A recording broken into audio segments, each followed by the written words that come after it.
Hey everyone, I'm Mila, I'm a type 1 diabetic, and in today's video we're going to be talking a little bit about my experiences with diabetic shock. Now, because I have very few memories when I'm actually in shock, I'm going to be interviewing my mother so that she can tell you what it was like from her perspective as well. Now, before we continue, I would also like to acknowledge that I'm in a new place. I moved into my senior year college dormitory just a couple weeks ago. Well, when this video goes up, it'll have been for about a month, but from when I'm recording this, it was like a few weeks ago. So yeah, I hope you guys like the new recording setup. All right, let's get into the video.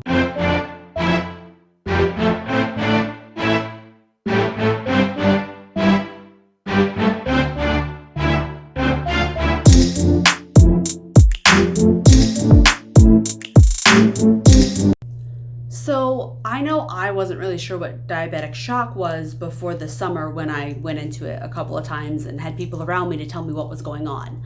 So I'm going to talk about that a little bit before I jump into the interview, just because, you know, I was confused and I don't want you guys to be confused when I'm talking about this thing that happened that was like really scary. So I'm going to be talking a little bit about it. Diabetic shock is not the medical term, but it's used to describe a severe hypoglycemic episode, which means a time when you have really low blood sugar. Less severe hypoglycemia can be caused by taking insulin, exercising too much, that kind of thing. It's when your blood sugar goes too low. And usually it can be treated by eating a carby snack. But diabetic shock is when someone can't take care of themselves in that situation. It can be really serious, it can be life-threatening. So I was really thankful that I went into shock when my parents were both home and they could help take care of me. So the symptoms of hypoglycemia, or like a normal low blood sugar, are a headache, nervousness, anxiety, dizziness, sweating, shaking, irritability, moodiness, and hunger.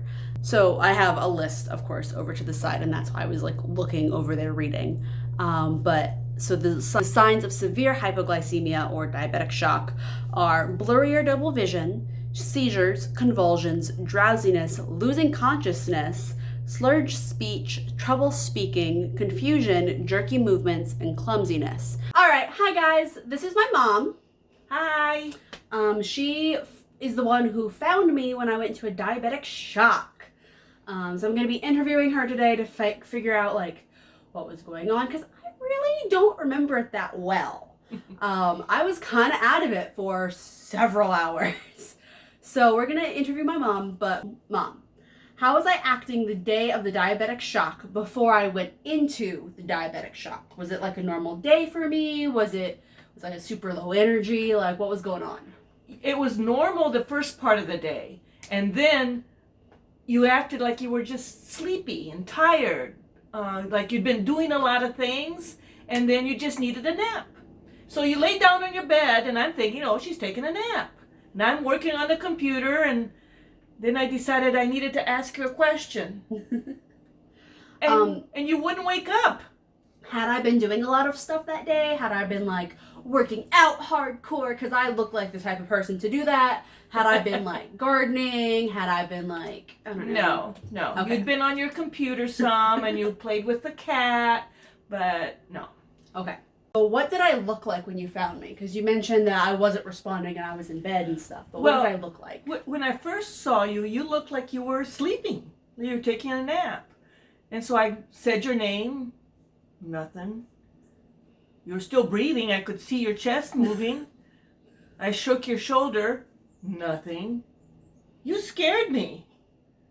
So you looked normal, but you looked like somebody asleep, and I couldn't wake you up. Am I normally super hard to wake up? No. I say your name and you groan at me. What can I say? You normally respond. Yeah, you normally respond when I interrupt your sleep with something, a movement, a groan, or leave me alone. But no, you're not. But you didn't respond at all. So question 3 is, What was my first blood sugar that you found? Oh. At this time, I had, thankfully... Oh, no, I didn't have my CGM at this time. So No. there were some insurance issues. I didn't have my CGM on at the time, so my mom had to do a finger stick, and it was a mess. When I couldn't get you to respond, I thought blood sugar. And so I had to try and do a finger stick. I've never done it on her or me. I've taught her how to do it before. Yes, but it but had been a while. Yes. And then you started shaking. You were jerking. Like somebody with a seizure. And so I grabbed your hand and I grabbed the thing. Now, what do I have to do? So I poked your tried to poke your finger, and then when I went to get the paper part of it, the tester strip, you moved your hand down so the little bug droplet went on the. So it took 3 times trying to stick you. The second time I was holding onto your hand and I had the test strip getting ready to touch it, and you jerked, and so it just it smeared and there wasn't enough blood, so I got the error message. So the third time your father helped me because I yelled out that something was wrong, and so he was in here. What was Dad's reaction like? Because he's never seen me having a diabetic issue before, really. His first question was, do I call 911? I told him no, that we needed to figure out what you were at, and your blood sugar was at 32. That is, to date, one of the lowest blood sugars I have ever had. I think I remember once where it was actually at 30, but I didn't go into a diabetic shock. I was talking with someone and we were up and I was just talking to them, and all of a sudden I felt like crap. And they walked me down the hall at my university dorm to get a snack from the vending machine and walked me back and stayed with me until I was okay. But I think I remember my blood sugar being at 30 that night. It was But terrifying. You were awake. Maybe that was the difference, huh? Yeah, I assume so. Wow. All right, so... Your pupils were dilated, too. Okay, hold on. Question 4. All right, was I doing anything weird when you found me? I don't know, how was, you mentioned that I was seizing a little bit earlier. What did that look like? So, you weren't responding. Your eyes opened, but there was no communication. I could tell you weren't really there. And then you did this. And then it would be parts of your body. It wasn't the whole body at once. So your arm would do it, or your other arm, or your leg, and it really was scary to see because your pupils were dilated, your eyes were open, but I couldn't communicate. I could tell you weren't aware of what was happening around you. You mentioned earlier, and I know that the cat was on my bed. Did she freak out to me having, seizure type movements? I don't remember the cat doing anything. She loves me, but she's not a diabetic alert dog, so she doesn't know what to do when I'm just asleep. Yeah. And she can't wake me up because she's normally asleep when I'm asleep because she's my little baby girl. She is. All right. Question 5. What did you do to get my blood sugar up higher? Okay, so I'm at 32. I'm 32, passed out. And I decided that the fastest way to get sugar in you was to give you juice. You said you gave me chocolate, though. I gave you juice first. Okay, so I had juice. So I just poured juice in a glass, and I reached my arm around you because you were laying in the bed, and I had to lift you up. And so thankfully, my mom works at a nursing home. She's the chaplain. It's cool. But recently, COVID happened, so she had to be trained on how to help feed people. I don't know if this was covered, but I'm sure it helped a little bit. Well, at least with your nerves. Well, yeah, getting water into people and stuff is something I do every day. So I lifted up your shoulders and told you to drink, and I put the glass to your lips, and thank God you swallowed. Did you count the carbs for that? No. After you drank the first glass of juice that I gave you, I thought I probably should have measured something. You can tell Mom's not used to a diabetic. No. And not and counting carbs, because it's weird to count carbs for someone else when you're not used to it. It's weird. Well, and you do it so well for yourself. I don't have to do it for you. I mean, I am 21. You're an adult. I was diagnosed at 19. Yeah. You know, It's not like you were diagnosed at age 7 and I had to do it for you. Yeah. As you grew, you know. So. Thank goodness. Well, I gave you a glass of juice. Yeah. And I said, okay, we've got to wait a while. I wasn't sure how long. So I said, let's wait 15 minutes. That's the correct increment. Is it? Okay. It's 15 grams for 15 minutes, typically. Okay. Like, that's the treatment that people usually do. Okay, so I waited 15 minutes. Those were long 15 minutes. And then I tested your blood again, stuck your finger. By this time, your father's with us, so he can help hold your hand and keep it steady so I could test your blood, and it was only 36. So we went up a total of 4 points in those 15 minutes with a glass of juice. I don't know what glass you used. It was apple juice. Okay. And it was a 6-ounce glass, I think. So it probably wasn't like 30 grams, but it was probably somewhere close to there, if I'm estimating. But anyway, so I had apple juice. Mm-hmm. And so I gave you the apple juice. I figured that would be really good. And then I thought, well, she needs something else. We could give her more juice, or we can try to get her to eat something. So I went in the kitchen and I got some chocolate. Who doesn't like chocolate? Not me. I love chocolate. I love chocolate a lot. You did not want chocolate. I tried to put chocolate up to your lips, and your tongue just pushed it right out, and you would not want chocolate. I said, okay, we got to get her some more juice. So we poured another glass of apple juice and gave you some more juice, and waited another 15 minutes. And I don't know what the reading was at that point, but it was above 40, so I was feeling better. It's going the right direction. Yeah. And when you got about 45, I think is when you started acting more normal. Your pupils went back to normal, and you were groaning at me and making sounds and stuff. So I knew, okay, we're in the right direction. So from my perspective, I have a time gap, is what I call it, or like a period of time where I just don't remember anything. Like I was asleep from what time did we eat? I think we ate lunch that day around 2:30. So like from roughly 3 o'clock ish, because I don't check the time every time. I'm like, I'm starting not to remember. Let's look at the time. I don't do that. That's weird. If you do that, good for you, but I don't do that. So I have a time gap from roughly 3 o'clock to maybe about 6 ish. 6:30. After you started to act more normal, you still weren't all the way back. So I'm sure. So it was a while before we were having a normal. It was at least 2 hours before we started having normal conversations with you, and you were acting like yourself again. So that was how my mom got me to come to. This is question 6. Oh, you kind of answered this one already. How long was I out after you found me? You kind of mentioned that a little bit. A couple hours. Yeah. And I don't remember any of this, like, at all. Like. Yeah, I thought she was back to normal and answering questions and stuff, but you still weren't remembering things. And I wasn't. It was, yeah. I remember laying in bed, like, my first memory after, like, coming back to, I guess, this day is, like, laying in bed and having Mom poke her head in my door. This is where my door is, just for reference. Like, her poking her head and being like, how are you? Are you okay? Me just being like, why are you checking on me? I'm fine. Why? And see, and I had already told you what had happened, and you weren't able to remember it. Yeah. I think you told me something that I had said, and I was just like, I said that? Like, really?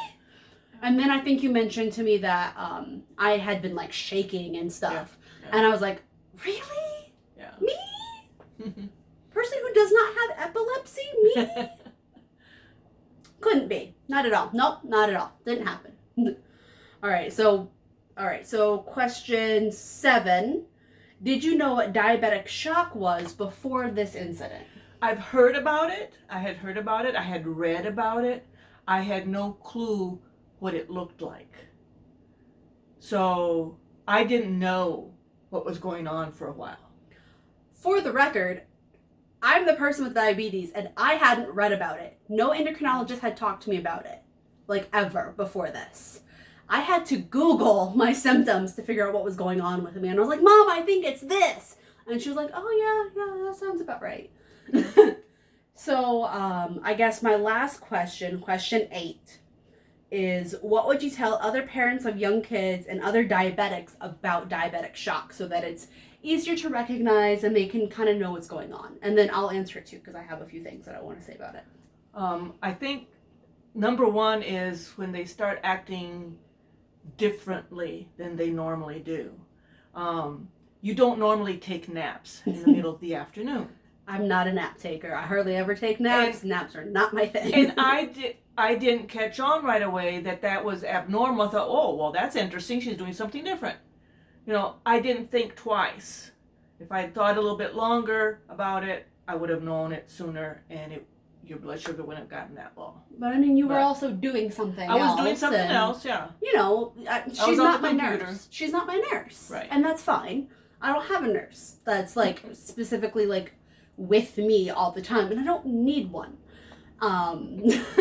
Most of the time. You did that day. Yeah, I did. Goodness. So is there anything that you would tell like parents about like how to, like how scary it was, like different things like that? Like, it's extremely scary. I will never forget that day. And I think stay calm. And it wouldn't hurt to practice the finger stick thing ahead of time, because I ruined 3 strips just trying to get one reading because I was panicking. Yeah. I was panicking. You were having seizures. You're jerking your arm. And I was in a hurry, so I felt like I was fumbling. If I had done it some other times before, I wouldn't have fumbled as much, I don't think. Yeah. I will say, I think I had gone over the glucagon emergency kit with you. Oh, yeah. But it had been a while. Mm-hmm. And it's kind of hard to remember that kind of stuff when your kid is like passed out and won't respond. I didn't even think of it. Yeah. And to be fair, it was in my purse in my room, but it had been expired, so it wouldn't have helped anyway. Well, All right. So what I want to say to other diabetics, parents with really young diabetic kids, is this is scary, but I've gone through at least 2 episodes of this, probably 3. The earliest one I remember, I was walking. I didn't pass out all the way, which is why I still kind of have some memories of it. And they're like snapshots of memory. So they're like, here's this part of this memory, and then you have nothing, and then it's a little bit more, like a few minutes later. So I was going from my dorm, and this was in my 2nd year of university, going from my dorm to the dining hall. I was walking through a parking lot because that's just the way you went from this particular dorm. And I was like, I don't feel so good. I know I need to eat. And then the next thing I remember, I'm inside the dining hall. Goodness, I almost said food hall. It's wrong. Inside the dining hall. And I'm sitting there and I have a plate and I'm like, had just finished eating. Wow. I don't remember eating at all. I don't remember standing in line to get my food. I don't remember any of that. I looked back later to see, what was on the menu? What would I have eaten? And I probably had rice and chicken. I don't know how much. I don't know if I took insulin for it. I don't know what happened. So that was the first time I'd gone through something like that. And I was like kind of put off by it. I was like, this is weird. I don't like it. But it's weird. So maybe it's just because of X, Y, and Z and I'm stressed and all that. The second time I remember, it was actually this past summer as well. You kind of sort of remember it, but not as much as you remember this one because it wasn't nearly as scary. I remember being in my normal background chair that I love so much. That was a Christmas present. But I remember sitting in that chair and being on YouTube or Instagram or something, just kind of scrolling through socials. And I remember being kind of hungry, but my sugar wasn't super low. So I got some string cheese and I ate some string cheese while I was in here. And then I remember my CGM beeping. I think it was my CGM. No, I wouldn't have had my CGM then either. Insurance companies, let diabetics have CGMs. Please, dear goodness, let diabetics have CGMs. Because both times this summer I didn't have a CGM and that could have prevented it. Um, anyway, so I didn't think my blood sugar was super low. I probably didn't have enough strips, and I was waiting on Mom to get home because she was getting me test strips after work that day, or something like that. Or I was just being stubborn and I didn't want to prick my finger or whatever, because I'm pretty stubborn. It's great. Love being an earth sign. But I remember like sitting in that chair, and I remember you talking to me a little bit, but I don't remember exactly what you said. And the next thing I like super well like remember like really well is being in the living room, which is out this room down the hallway. So I walked because none of my parents can carry me. We are about the same size, so like she can't carry me, my dad can't carry me, it's fine. But like I walked, and so I walked over there, but I had a blanket on me, and I love this blanket because it was my grandparents' blanket, but I would never choose to have this blanket on me just because it's not really my style. I'd normally grab like my blanket from my bed if I wanted to get covered up. And also, it's summer. We live in a house that doesn't have AC. We have air units, and I was sitting in front of one of those. But I had a blanket on me, a really thin blanket, and I had a pillow. I was just kind of confused as to how I had gotten there. And I think you kept checking in on me and stuff that day too. And you were like, "Why did you do that to me?" And I was like, "What?" She was like, "You wouldn't check your blood sugar." And I was like, that's right. I remember that now. I brought all the equipment that she needed to do her own finger stick, and she wouldn't do it. yeah. I was a zombie. Her brain wasn't working. Yeah. That's one of the signs. Yeah, your brain just, you can't think straight. I was a zombie, basically. I was just kind of existing without, like, a functioning brain. I remember that part because I was upset. All right, so is there any last thing you want to say to anyone who might have diabetic shock, see a diabetic shock, know what to do about one? Anything like that you want to talk to people about? Even maybe endocrinologists who might see this. I doubt it, but yeah. I think as a parent, you need to learn as much as you can. And if I had read more, I would have known a little bit more about what was going on. But I think you have to live it too. You know, you have to experience it to know what it looks like. Yeah. I don't think there's any videos out there. Thank God, because I wouldn't have wanted to be filmed then. I don't know many diabetics who would want to be filmed while they're unconscious. Please don't film unconscious or dead people. That's gross. Looking at you, Paul Brothers. I'm not gonna. So I think educate yourself if you're the parent of a diabetic. Even if the diabetic kid that you live with isn't a child. Right. Like, I was diagnosed at 19. And right. I still live at home because I'm in school. So, thank God. I will be doing a video. I don't know exactly when. I have a huge list of video ideas that I just need to do about educating people you live with and educating your friends and family. It's a good idea. So I'm going to be talking about this then too, probably. So watch out for that video. Anything you want to say about like me having diabetes in general? Any last thoughts? Last call.